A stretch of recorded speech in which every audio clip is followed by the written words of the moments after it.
Ela divide, né, ensaio, amostragem e calibração. A gente vai estar falando mais de amostragem e ensaio. E tem uma série de itens e alguns deles o laboratório vai ver se encaixa na sua realidade. Por exemplo, tem um item lá que é para colocar no relatório quando foi feito o recebimento do item, quando foi feita a coleta e quando foi feita a análise.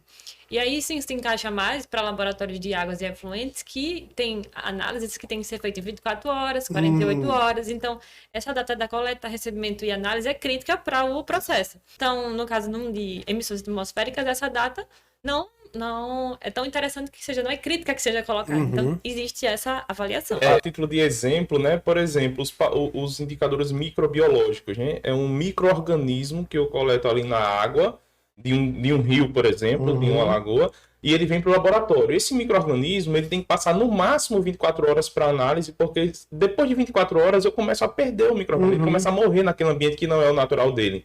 Então, para esse tipo de ensaio, é crítico você colocar o recebimento, a análise, porque você vai entendendo se aquilo foi feito dentro dos prazos. Para emissões atmosféricas, a gente está trazendo material particulado, que é poeira no filtro. Sim. Então, a poeira não morre, né? A poeira ela é estável ali naquele filtro. Se a gente acondiciona bem, ela consegue passar mais tempo. Então, isso não se torna uma informação tão relevante. Nesse caso, na nossa avaliação, em avaliação externa, isso é irrelevante. É você encher a linguiça, é você colocar mais coisas só para aumentar o número de páginas. Isso não funciona. No início do relatório dele vai ter que ter itens gerais, né? Vai ter que ter um título, né? Uma capa, uma contracapa, vai ter que ter onde foi o laboratório que fez, qual foi o cliente que fez, a data de emissão e junto disso também vai ter a questão das revisões, porque sempre que é feita uma alteração, uma emenda, tem que ser colocado qual foi essa alteração. Uma identificação que seja única ali para o projeto e também uma coisa importante que as pessoas podem até nem pensar é uma identificação clara de quando foi que terminou o relatório, né? Para tanto para o cliente como para o auditor saber que, certo, a partir daqui não tem mais nada. Perfeito. Fora isso, né? Até vamos dizer assim, se quiser incrementar alguma coisa no final depois, não. No final, realmente foi ali. E aí vem a nossa introdução, né? E o nosso objetivo, que é basicamente falar de forma realmente direta qual é o monitoramento, se é uma campanha de qualidade do ar, se é para caracterizar o fluxo gasoso, se é um teste de eficiência, o que é.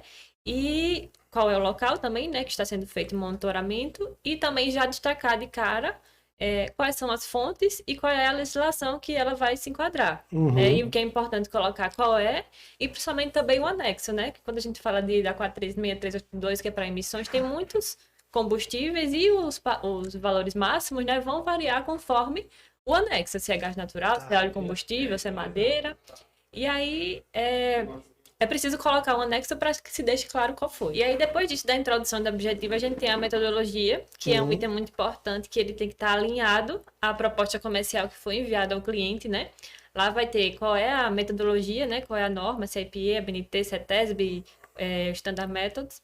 Vai ter qual é o ano, né, da publicação daquela, e vai ter também o LQ. A metodologia também tem uma separação que a gente faz com base no nosso escopo, né, nosso escopo da acreditação.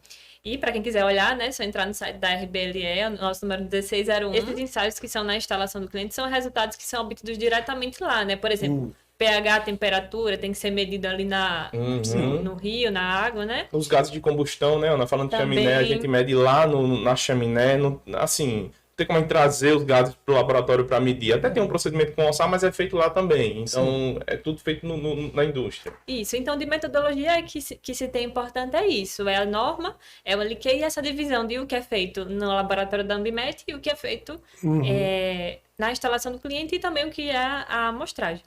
E aí, descendo, né, dentro do nosso relatório, a gente tem quais são os equipamentos que foram utilizados. E aí também vai ter os certificados de calibração ao final, né? No caso da amostragem, o que precisa ser colocado é qual é a data que foi feita a amostragem, qual foi o local que foi feito, pode ter diagramas, pode ter fotos. A norma também pede que se tenha uma referência ao plano de amostragem. Normalmente o nosso plano é o nosso próprio projeto, então é a própria referência. E detalhes de condições ambientais que vão interferir na amostragem. Por exemplo, para a qualidade do ar, a temperatura e a pressão ela é crítica para o monitoramento. Então, a gente tem que informar isso.